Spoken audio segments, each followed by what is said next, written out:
path of the shared folder from inside the guest to escape to the old system. Okay, now if we think about it, what we'd really like to do is get bugs as low level as possible, because they are harder to patch and because typically the impact is much higher. So hardware, how do you do that?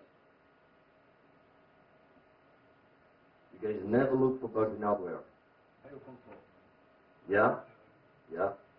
So there are typically two ways to do it. Either we go for IO ports, so you send 1 byte or you receive 1 byte from IO ports. Obviously, this requires root privileges. So unless you're looking for a red thread or something of that kind, it is of absolutely no use if there is no virtualization or no limits of any kind. The problem is, usually when you communicate with IO ports, you communicate with multiple IO ports at the same time, so it's hard to get the sequence. So typically, it's really hard to have an exhaustive audit done that way. Still, it works in real life. The other one is to use IOCTL. So there is a typical, a syscall called IOCTL. What you do is using a device driver, and you send it a request. Trouble is, so this argument, the request, is typically 32-bit integer. So you have 4 billion choices. And the third argument, so it depends on the previous one, but it can be of arbitrary size. So the complexity is infinite. You cannot exhaust. You cannot do an exhaustive audit to IOCTL. Okay? So this raises some questions. How do we do an exhaustive audit of drivers and of hardware itself inside a virtual machine if those two ways are of no use? So this is where virtual 8086 mode entering in the game.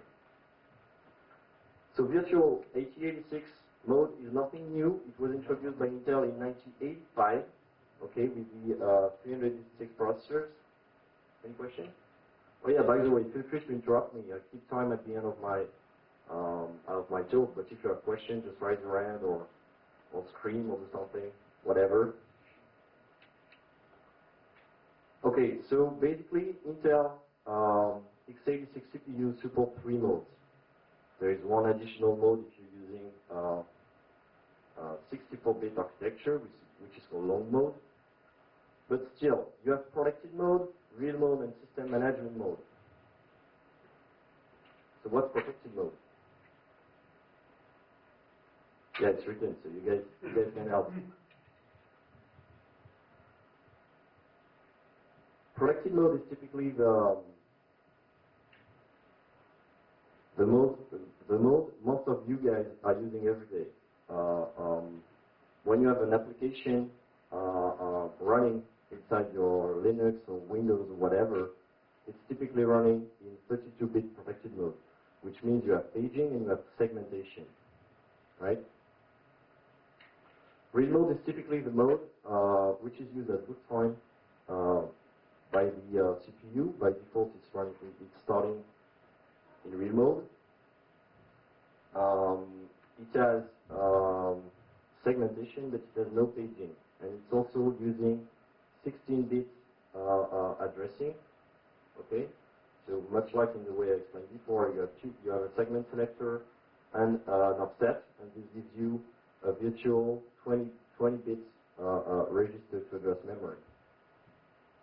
Now, system management mode is something we discovered a few years back, thanks to Duflo. We explained that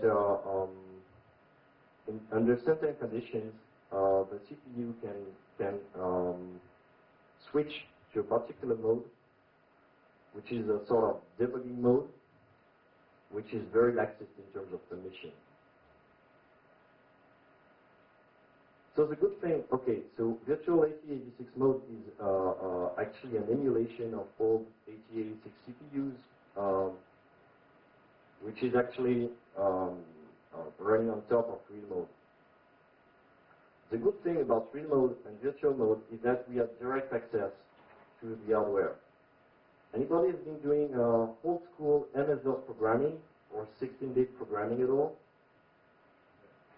Yeah? Old school, baby. What happened is that back in the day of MS-DOS or whatever, we had direct access to the interrupt vector table, and so basically we could use the function the BIOS itself is providing, or the hardware itself is providing, and interact directly with the hardware. So for example, back in the days, when we wanted to perform a disk operation, for instance, read a given sector from a hard disk, we had to specify, so at hardware level, the track, sector, head, and drive. Okay, so this is a physical layer, if you will. Specify a destination address in the form of ESBX. So same thing, segment selector and offset. And just trigger interruption 13, 0x13, which is actually 20, which corresponds to hard drive operation. So why is it much better? Because in terms of complexity, you have basically four, okay, let me get back.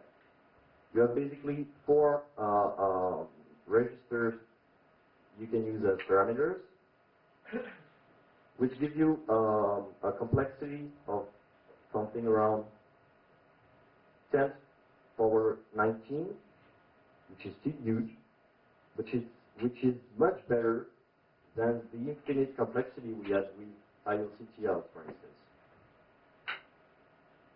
So the idea is to get back to that. Let's see if we manage to. Okay, so I told you when you boot a CPU, it's running in real mode. The first thing it does